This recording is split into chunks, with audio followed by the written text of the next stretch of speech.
ललित नगर नामक गांव में एक मायावी राक्षस रहता था। यह राक्षस अपना रूप बदलकर लोगों को लालच देकर रात में अकेले में बुला लेता और फिर उन्हें मार देता। इसी गांव में मोटू नाम का एक आदमी रहता था। मोटू को समोसे खाने का बहुत शौक था।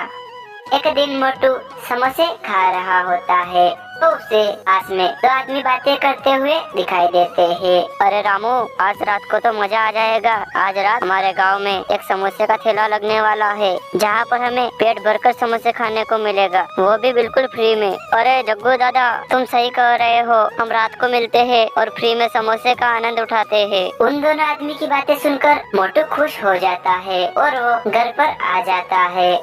मोटू के साथ उसके घर पर उसका दोस्त पतलू भी रहता था। पतलू मोटू को इतना जल्दी घर पर देखकर कहता है, अरे मोटू, आज तुम बहुत जल्दी समोसे खाकर आ गए हो, क्या बात है? अरे पतलू, रात को मुझे बाहर जाना है जरूरी काम से, तो मैं जल्दी घर आ गया हूँ। अभी मैं सो जाता हूँ। उसके बाद मोटू अपने कमरे में चला जाता है। धीरे धीरे कर पूरा दिन बीत जाता है और रात हो जाती है। रात को मोटू की नींद खुल जाती है। फिर वो कहता है, अरे रात हो गई है, अब तो समोसे खाने को मिलेंगे, मैं जल्दी चला जाता हूँ। उसके बाद मोटू समोसे खाने के लिए बाहर चला जाता है। मोटू उस समोसे वाले को ढूंढने लगता है। रास्ते में उसे एक आदमी दिखाई देता है तो मोटू उस आदमी के पास जाकर उससे कहता है, अरे भैया, क्या तुम भी समोसे खाने के लिए जा रहे हो? फिर वो आदमी मोटू से कहता है, हाँ भाई साहब, मैं समोसे खाने के लिए ही जा रहा हूँ, मैं लेट हो गया हूँ, चलो मेरे साथ, मैं तुम्हें वहाँ पर ले चलूँगा। फिर मोटू उस आदमी के साथ समोसे खाने के लिए चला जाता है।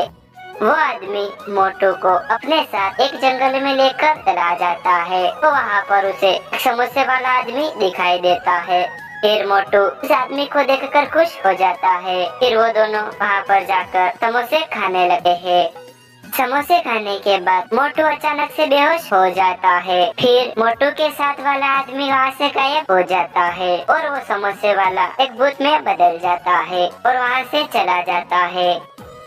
अगले दिन पतलू की नींद खुलती है तो वो मोटू के कमरे में जाता है तो वो देखता है कि मोटू अपने कमरे में नहीं होता है। फिर पतलू कहता है, अरे मोटू अभी तक घर नहीं आया, मुझे उसे फोन लगाना होगा। उसके बाद पतलू मोटू को फोन लगाता है, लेकिन मोटू बेहोश होने के कारण पतलू का फोन नहीं उठा पाता। तो पतलू कहता है, ये मोटू मेरा फोन क्यों नहीं उठा रहा है? मुझे उसे ढूंढने के लिए बाहर जाना होगा।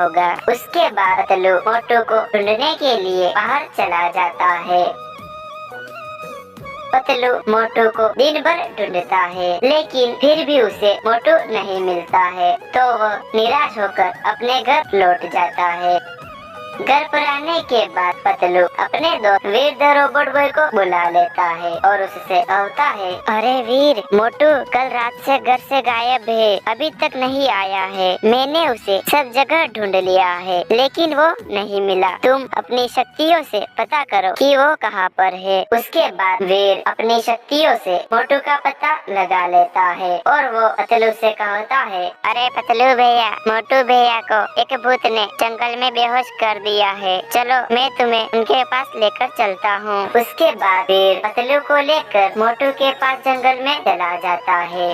पतलू मोटू को बेहोश देखकर वीर से कहता है, अरे वीर, तुम मोटू को होश में लाओ। उसके बाद वीर अपनी शक्तियों से